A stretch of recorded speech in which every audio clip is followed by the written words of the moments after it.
Welcome to Forest Chat, where we talk about individual endeavour in Western Australia, what it takes, what it means, and how you do it.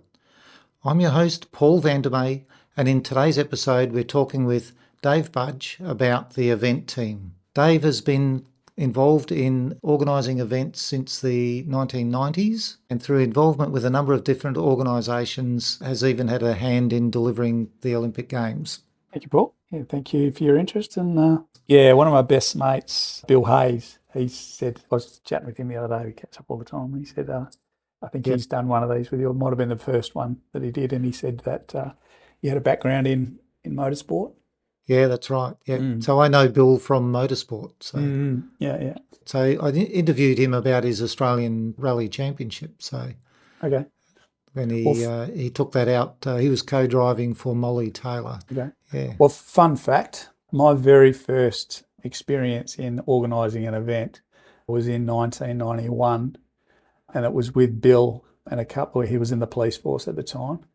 So he had a couple of copper mates, and I had one of my mates from growing up, and we organised an aquathlon series, the Coca-Cola aquathlon series, which is swim, run, swim at Scarborough Beach. We set it up between surf lifesavers and triathletes back then. Yep. So that was the, you talk about how the sports evolved. That was as fundamental as you get. Back then, I think we had, maybe 100 people. Coca-Cola got behind it, so we had all their branding, old publications, the Daily News, which is not around anymore. They gave the Daily News, yeah. Yeah, they gave it, more than what we should have in terms of column centimetres exposure for that as well. But yeah, so that was working with Bill. And now, he's been through sort of his career, and now he's come back to, to the mass participation event sporting space, and we work together. It's not like we have two similar organisations that are in competition or in conflict all the time. I think one thing that came out of COVID, when our industry was so threatened, was the amount of collaboration post-event. There's definitely people that we would choose not to work with, but it's a small industry and we're all facing the same challenges. So where we can work together, and complement and help each other out, that's been, a massive turning point in terms of, what I've experienced. So, the event team and Event Matrix work side by side and, work on events together, or if he's short of something, he'll call me and vice versa. We like to help each other out. So, that's been a considerable and a really positive outcome over the last 5 years is the collaboration. That's a very good way to operate, isn't it? Oh, absolutely. Yeah. We're not stealing events off each other or ideas or anything like that. And if more people are doing events, they'll generally do them all if they're having a good experience with another company or another event and ours as well. Well, I think the pool of, that community is just going to grow and we'll all benefit from it. We used to see that back, when I was running triathlons. Part of those questions that I was asking, I mean, we had this whole community behind us. But we used to run a 5-event triathlon series, starting in the early 2000s and going through to as late as 2017. When we started, we used to get there on the morning and set it up. By the time we sort of finished, it was a 2-day setup. 200 people was a big event at the start. By the time we finished doing those, then we will get regularly getting 1,500 or even up to 2,000 people. But, we had that whole buy-in of community. It was, corporates got behind us because they could see the benefit of having their brand associated with it. Clubs and Triathlon WA got behind it because, it generated, more membership, more participation. So, it takes more than just one person or one organisation for these things to be successful. And, and the whole of sport back in those days, using that example, benefited from it because they went and did other events as well. So it just sort of breeds growth. It's a great thing, working together. Yeah, definitely. Yep. Can I ask how long you've been with the event team, Dave? Well, the event team started in 2018. We sort of morphed out of a previous company called Tri Events. So Tri Events had been around for 17 years. again, in the mass participation sporting event space. Did a lot of triathlons, as the name would suggest, but a lot of other things as well. So that ended in 2018, and a few of the members of that team reset up as the event team, probably as a slightly smaller entity. Tri Events used to do between 20 and 25 events a year. The event team we typically do sort of between 7 and 10, but again, they're pretty big projects, so it's still enough to keep us well and truly busy. I'll bet. So since about 2001, then you've been involved in mass participation events. So yeah, it probably goes back a little bit before that. So my first role in sport, if you like. So I was the inaugural executive director of Triathlon WA back in the 90s, 1990s, 96, 97. So that's what started me on this journey of working in sport. So I was fortunate enough to pick up that position. I was a triathlete before I took on that role, not a very good one. In the sport was sport of triathlon was, was a bit more basic, as a lot of the mass participation events were back in the mid-90s, sort of volunteer run, low technology, but fit for purpose in those days. So yes, I worked in that role for 3 years. Then I went on to work for Tourism WA as an event arm called Events Corp to manage the 2000 World Triathlon Championships that were held here in Perth. So I was there for a couple of years, and then fortunate enough to move to Sydney and take on a role with SOCOG and helped deliver, or was part of the team that delivered the inaugural Olympic triathlon in Sydney. I worked on road events over there, so that was a wonderful experience. Can't believe that it's 26 years ago, and that we're talking about the next Olympic Games to be held in Australia. That's a long time between. Like for Australia, it's fairly close though, isn't it? Like prior to that, it was like in the 50s or something. 56 in Melbourne was the previous. Yeah, so I think it takes that long to pay one off before you start saving for another one. They're quite expensive, to deliver. So yeah, and then moved back to Perth and worked as the CEO of Cycling WA for a while. Set up Tri Events just as a bit of a side interest. Mainly doing triathlon events and also delivering the Perth City to Surf as well. That was our sort of mix of events, a stable of events. And then I think it was about 2002, 2003, where just went full time on Tri Events. Really sort of developed into that mass participation sporting industry. So I've lost count, and it's not something that I keep tabs on. But yeah, somewhere between 500 and 600 events. Been involved in delivering from triathlons, fun runs, open water swims, adventure races, different cycling events as well. So yeah, so it's been a fair bit across the journey. Quite a diverse range of different events that you've been involved, but I guess the key one is they all seem to be human powered in some way. Definitely. Yeah, well, that's the world we live in. So, and it's, when you're working in triathlons where, swimming, cycling and running and in one events, but you do see a lot of those people at, a cycling event or a swimming event or a running event as well. So definitely see a lot of that, and it's certainly growing, in terms of participation, in terms of, it's an absolute industry now. I sit on the board of an organisation called AMPSI, which is the Australian Mass Participation Sporting Event Alliance. So it's people like myself that organise events, or people that deliver a component of events. That was born out of COVID, where we thought our industry was perhaps, under a huge threat with the mass gatherings and the likes. But, working and, with like-minded people, working together to achieve some significant things. It's, that mass participation sporting space is huge, in terms of what it delivers, not just for physical and mental health benefits, but tourism benefits. And so, it's definitely delivers a lot to community. The range of events you work on now, you mentioned about the City to Surf. Yeah, don't do that anymore, but our biggest event that we do, and one that's consuming all of our time at the moment, is HBF Run for a Reason.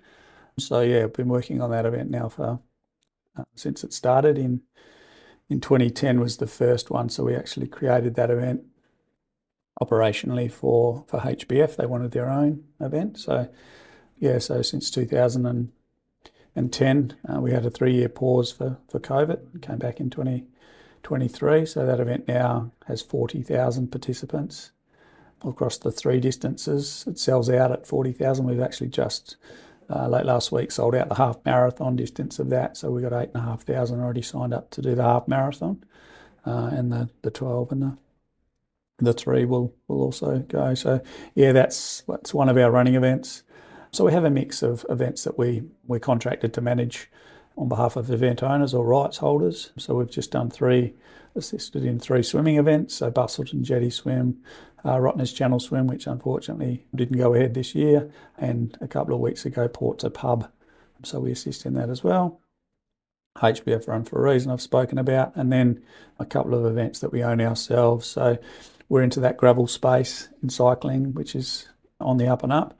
So we have an event up in the Midwest called Backroads, which is a cycling and trail running event, which is open. So we sold that one out last year. We had over 1,000 people participate in that, which is great for the Midwest. It delivers so many benefits up there. And then in September, we have our Dwelling Up 100 and Mighty Jarrah Trail Run events in Dwelling Up. So 2026 will be the 18th year that we've run that event. So it's actually one of the biggest single-day mountain bike event in Australia. Now we get over 1,000 cyclists participate in that. And the Mighty Jarrah Trail Run, definitely seeing growth that running events across the globe are seeing. It's running and open water swimming at the moment are the 2 mass participation activities that are just going from strength to strength in terms of numbers. So and then we get contracted to do a few one-off events as well, or smaller fun events. We do for the City of Armidale. We deliver the Perth Kilt Run for them. So when we reset as the event team after tri events, one of our philosophies was that it had to be fun. The Perth Kilt Run definitely ticks the box for a fun event. More about completers than competers. It's all about having a bit of fun. It's not so much about the time or the place that you get, but the experience itself. We got down to the Kilt Run, I think it was last year. So I took the mother-in-law along, and my wife ran in it, and I spectated with the mother-in-law. It was great down there. Yeah, excellent. Yeah, it's a great event. It's a little bit compromised at the moment with the redevelopment of Armidale, but once that's all finalised and we get our courses back and the space. So the last couple of years, just with the new train line going through, we've had to adapt to the space a little bit, but still doesn't take away from the fun and enjoyment. People just love being there. They, their connection to that Scottish heritage, the ability to run in a kilt, which 99% of the people do. It's good fun. It's great to see. So my wife was born in Scotland, and her parents were as well. So that all fit exactly. She'd looked forward to doing that for years, but it didn't line up until I think it was last year, or might have been 24 that we did it. Yeah. No, we've another one. We managed to navigate our way through COVID for that. So we've been doing that for probably 5 or 6 years now. But yeah, it's fun. It's funny you see.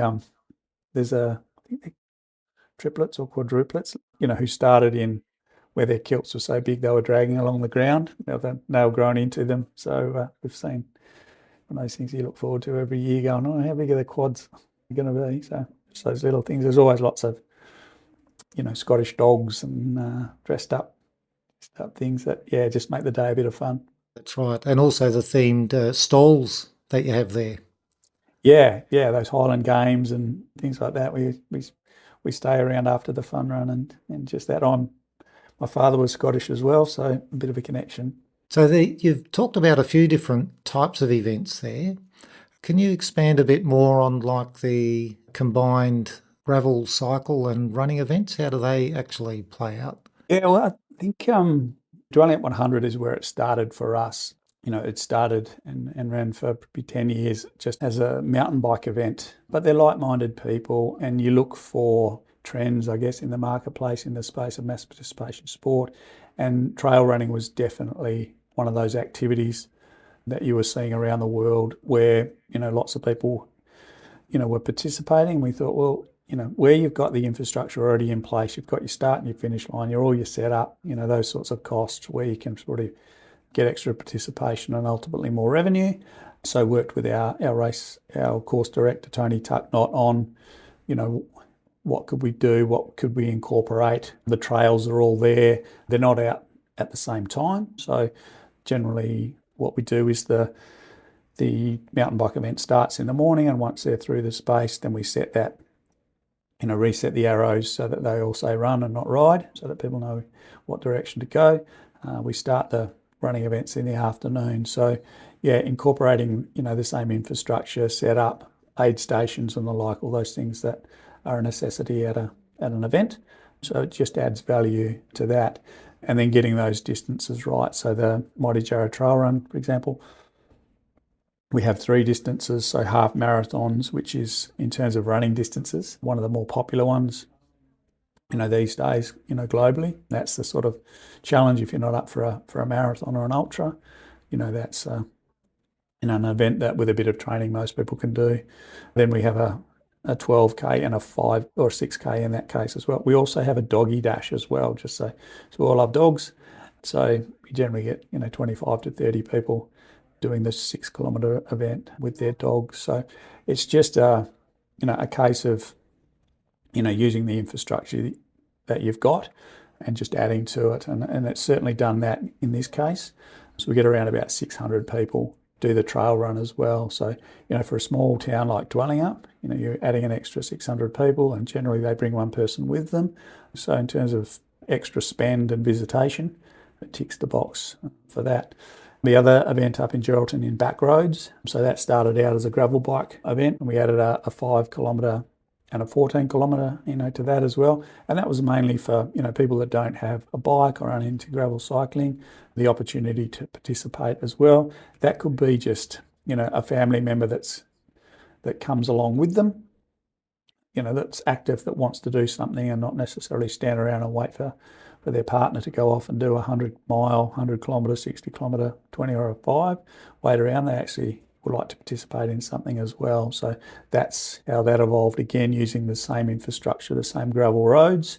Just get your timing right so they're not on the same piece of road at the same time. If there's conflict there. Last year we added a marathon distance to that as well. We look for opportunity. There hadn't been a mass participation fun run style event in the Midwest around Geraldton for some time. And it's a big city for its size. Its population base and catchment is similar to that of Bunbury and Busselton. Bunbury and Busselton have, particularly Busselton, in that mass participation space with triathlon, with fun runs, with the jetty swim, very active in that space. So we thought, if we can come up with the right product and deliver a good experience, then ultimately that can grow into something quite special. So yeah, the inaugural marathon last year, we had 100 people sign up, which was, a terrific start. And our running numbers almost doubled in 1 year with that. We've introduced for 2026 a half marathon to that as well. We've just finished our sort of early bird pricing offer. We're tracking, towards a significant growth in that event as well. So yeah, it's all about sort of adding and creating a really good experience, for people. The majority, 99% of the people, Paul, that do these events, they're not world beaters, they're not elite athletes, they're not professional. Some of them are very, very capable athletes, but for most part, they're recreates. That's just their outlet. It's their act, belong, commit. And so to the young crew that work here, we have that ability to create memories. So getting that mix right, adding extra parts to that event, that's what will make an event successful or not. It's very interesting, the mix that you get, because it can be very easy for that mix to be a little bit off and it goes in the wrong direction. You talk about growth in running events and also in open water swimming. Do you see any reason for that? Running is an interesting one, or mass participation sport in general, and some of those observations or what's happened post-COVID. For my history in working in mass participation sport, that 19 to 29 year that 10-year demographic, males and females, weren't significant in terms of our demographic. They were probably one of the lowest if you break it down, apart from people that are 60 and older. Post-COVID, being fit is obviously cool, whether it's something that's Instagrammable or whatever, but that's the biggest growth segment in that market, particularly in the running space. Where we're seeing, sell-out events, and you can point to, previous data across, say, the last 10 years to get a good sample size. It's that 10-year age group that's grown significantly. You've seen the massive growth in run clubs as a social outlet as well. So, and they're not paid clubs like, team sports where you pay your nomination fees. They're generally just, free volunteer run, like park run, for example. You've seen the explosion of that. The run clubs are perhaps more social. So it's a little cliche now, but you've probably heard where run clubs are the new Tinder or run clubs are the new nightclubs, where, younger people are a lot more focused on their health and well-being, whether it's physical or mental, and that social connection, that way to meet new people and do some, and get fit and healthy while you're doing it. So, and there's whether you're swimming, riding, running, or doing any activity, any physical activity, having that connection to a group keeps you accountable, probably keeps it, in most cases, enjoyable as well. And a lot of people say, if they were going for a run or ride or a swim on their own, the alarm goes off at 5 o'clock or 6 o'clock. It's pretty easy to hit snooze and roll back over. But if you've made that commitment to run with another person or join a group, then you generally get along and do it. So that's what drives that. So definitely in that space. Open water swimming, that's probably have seen growth in that area as well. But swimming's an activity that you can do when the rest of your body's probably not up to it, if you're a little bit older. So I mentioned those 3 swimming events that we're involved in. Bustleton Jetty Swim this year saw in excess of 6,000 people. We had a wait list of over 1,000 people trying to get into the 2 distances there as well. It's a fantastic community event, and it's definitely grown to capacity over the last couple of years. Rottnest Channel Swim, well, they didn't go ahead this year because of weather. That is the icon of open water swimming, not just in Western Australia, but around the world. I think we had 17 or 18 different countries represented this year.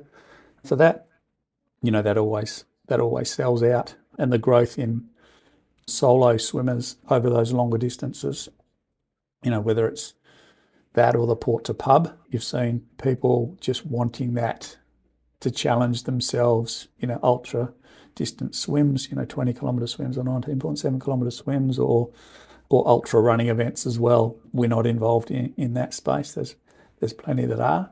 Lots of people are just, prepared to test their bodies to see how much they can get out of it. So I live in Australind, and we have the Australind Runners. So that's a non-formal group of runners, which is pretty similar to what you talk about. And then when I think about the age group that you talk about, then we went along to Champion Lakes Parkrun, and there was a significant group, probably between 30 and 50 people out there who had done, let's say, all manner of runs. They didn't seem to be running the same course at the same time, but they all congregated before parkrun, and then they departed the scene as well. So it was interesting. They didn't hang around for parkrun, but it had a very Instagrammy type feel about it. Oh, well, parkruns are, typically there's something for everyone there, isn't there? It's like you have your 3-minute K runners and you're close to walkers as, for running globally. What that's brought to the running discipline is incredible. The statistics, not only for number of events per weekend, but number of participants. I think it's well over 500,000 people do that every Saturday morning across the globe. It's a brilliant thing. Something that started off small in England and just grew. So, if you've got a good idea, if there's anyone that with their entrepreneurial flair, and determination. And, there's nothing that generally happens, overnight. But, that's such a great story. Sure is. So at this point, I might ask Dave, what does it take you to, because you're the operations manager for the event team, so what do you bring to the events team in the way of skills and those sorts of things that enable you to do that operations role? Well, a lot of experience, having been in the industry for over 30 years, you know what goes into making a good event and a good experience. And generally, most of our events are of a fairly significant scale or have the ability to achieve that sort of scale. So, identifying, an opportunity, you look for trends in the marketplace and go, well, is that something that we could bring to the people of Western Australia? Because, with the world of social media these days, people are always looking for new opportunities and new experiences. So, have been able to do that over the years where we've seen something and been able to adapt it, whether that's when obstacle course racing, for example, was a thing. It's still going, but it's nothing like when Tough Mudder was at its peak. We had our own event here that Tri Events ran called Western Mud Rush that we had out at the State Equestrian Centre. So, be first to market and make sure that your events, delivers a good quality product. So, yeah, partnerships and a good team, just putting, teams together, had some wonderful staff come through the organisation, over the last 30 years that have gone on to bigger and better things, to work on big major events like Olympic Games or, World Championships or World Cups in various sports. So, being able to sort of develop talent, because it's not one person that delivers these events. It's, it's lots and lots of people. Most people wouldn't appreciate what's involved in, getting to the start line and then running the event as well and all of that. So, being able to bring in and develop teams, whether they're voluntary staff or members of staff, I think we've been able to do that well over the years, a reputation for that. Yeah, I guess not something I reflect on and, what makes me do what I do or what makes me better or worse than anyone else. But you definitely have to have an eye for detail. Events, particularly the events that we're running where you're building something out of nothing. We're not like some sports that go onto a court or go onto a course where everything's a fixture. We're creating events and experience out of the space that we've got, and there's a lot that can go, off script or wrong. So, making sure that that your plans are in place, that all the, that you're delivering everything that you need to make sure that event goes to plan and is safe more than anything. So. There can be quite a lot there, because if you're setting up, imagine your Midwest events, you've probably just got a patch of ground and maybe a toilet block somewhere, have you? No, we actually run that out of a football oval in the Chapman Valley, a little town called Nabawar. So it's that Mazzucali Oval there as well. So yeah, there's basic infrastructure there. We do top it up with additional toilets, some showers and things like that for people, and then obviously bring in all the event stuff, the fencing, the food and beverage, all those add-ons. We have, the longest course is 100 mile or 160 kilometres in the old. So you got to make sure that people, so that's completely signed all the way through, that people don't go the wrong way. What we have up there, which is, a fantastic support for us, is that we have the buy-in from the local community. We go through 7 different farm properties, and they're amazing in terms of support, what they do, as are the local government, the Shire of Chapman Valley up there. Their in-kind support in particular, they go and grade the roads for us to make sure that they're free of any corrugation, so that event experience is optimal. We're not sure what a civil contractor would charge to go and grade that amount of roads, figuring it would be substantial. So that level of support, so that people go, they might not be, avid gravel cyclists. They might be, triathletes that are looking for something to do in winter. or mountain bikers and the like. But when they go up there and get that experience, because of the, what we've been able to provide, that's why people keep coming back.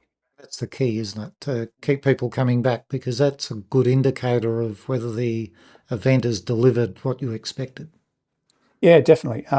It costs you a fortune in marketing to create that awareness and attract people to your event. So you get that one chance to make a good impression, and that's the event experience. And that's not just what happens between the start line and the finish line.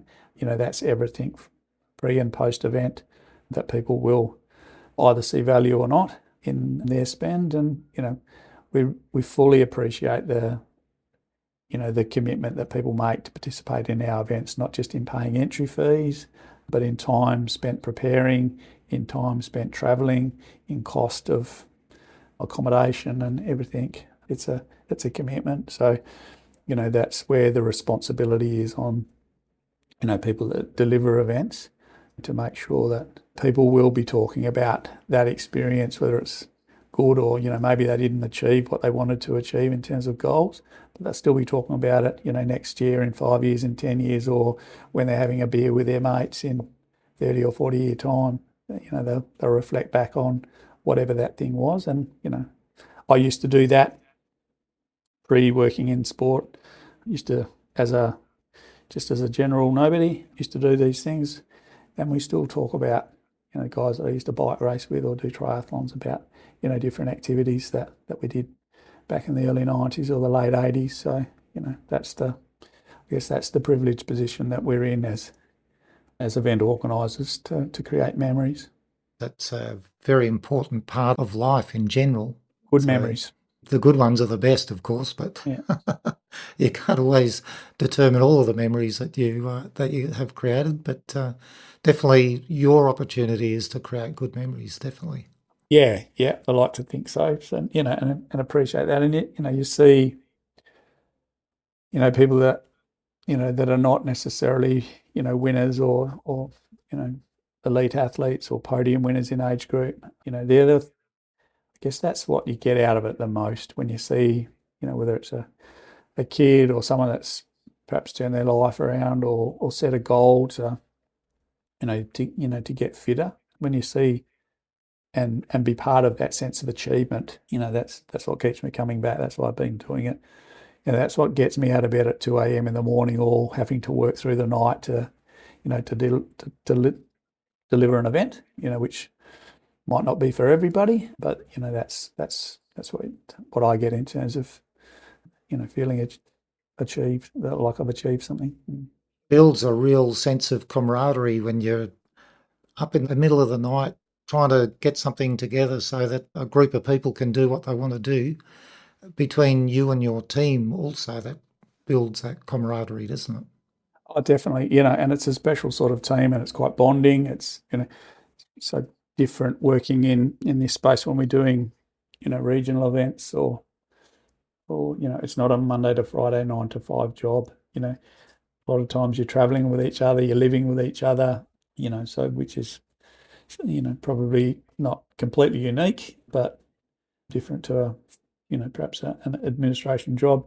So yeah, we do get that feeling, and often catch up with people that have come through our organisation, whether it be 10 years ago or 20 years ago, and talk about some of those experiences that we had, with fond memories. Yeah. Definitely a good way to create memories.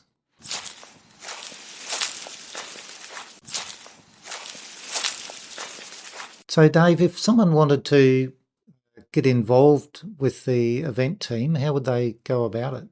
Well, we're always looking for good people. If someone's got initiative, and we get that all the time, so reach out.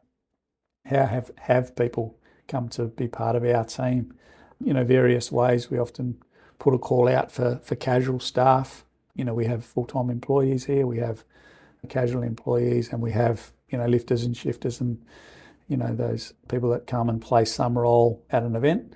Or a lot of times they've been volunteers. The event requires volunteers to do roles like that, and then have sort of developed from a volunteer role into a casual role and then onto, to full time. So, and that goes for, for any event. If you're listening to this podcast and you think, oh, I'd like to get into that, I'm a bit sporty and, it interests me, then reach out to your local event and then see if there's a role for them. I'll guarantee you'll probably never get knocked back if it's a voluntary role or even a casual paid staff member, and that gives you some insight into the industry as well, and a front row seat generally to something special.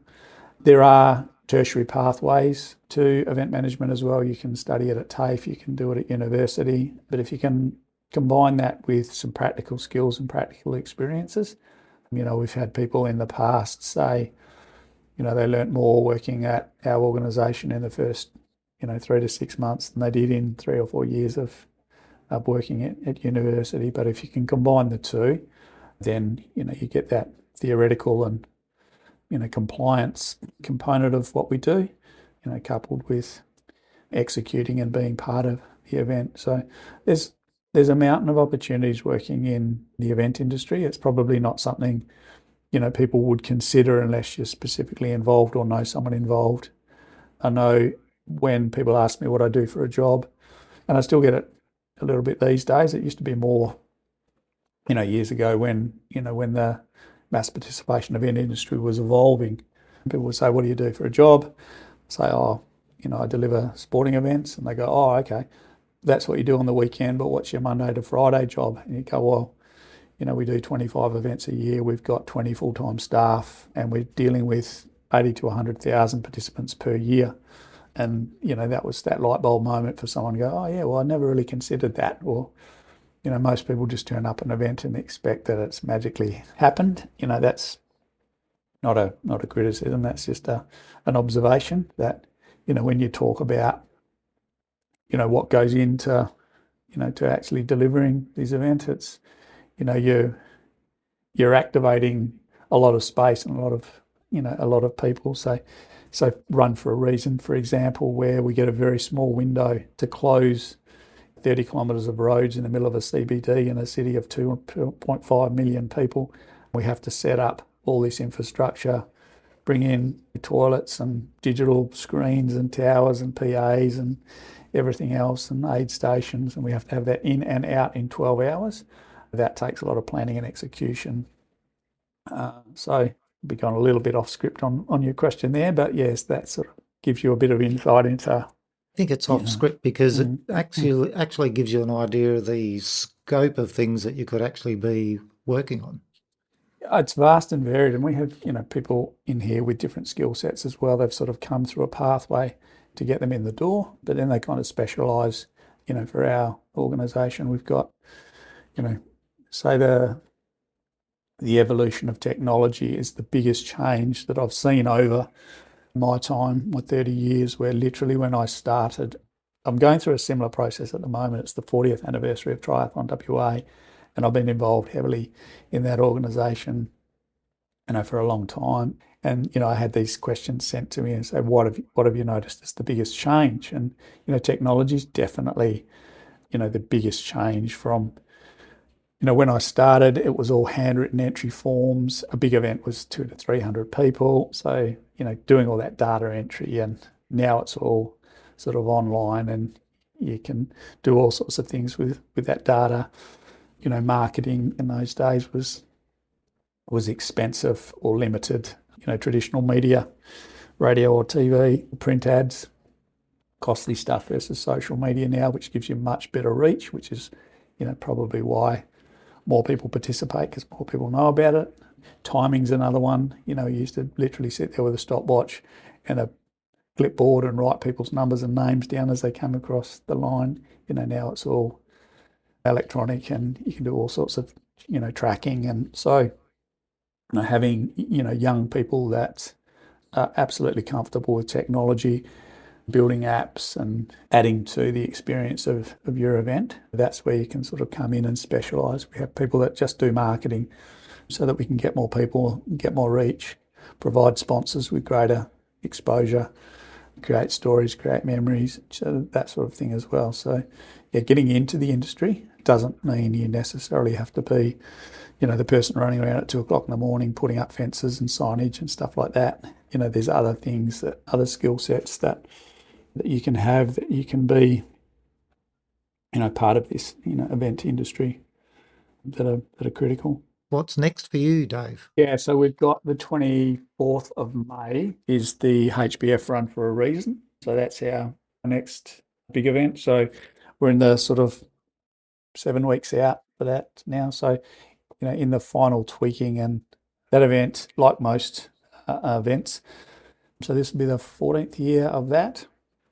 And I don't think we've had the same course 2 years in a row. There's always some development going on, or something changes in the city where you have to make some sort of minor or major modification. So yeah, we're just in the final throes of getting that all sorted through to, delivering the event on the 24th of May this year. That's a pretty amazing thing that you're a part of, Dave, with the event team. So thank you very much for sharing your time with us, and all Forest.chat listeners wish you the best with all your future endeavours. Thank you, Paul. Yeah, thank you for your interest and for the chat. It's been great. You've been listening to Forest.chat, where we talk about individual endeavour in Western Australia, what it takes, what it means, and how you do it. I'm your host, Paul Vandermeer, and in today's episode we've been talking with Dave Budge about the event team. Remember, there are 4 ways to get involved with Forest.chat. Share the domain Forest.chat with your friends and family and people you meet. When you sign up for emails, you get early advice of the episodes. Listen to the episodes at forest.chat/episodes. If you do something interesting, or that other people may find interesting, book an interview at forest.chat/interview. If you want to support a small business, book an advert at forest.chat/advert. I'm looking forward to joining you with our next guest. Until then, enjoy making it happen.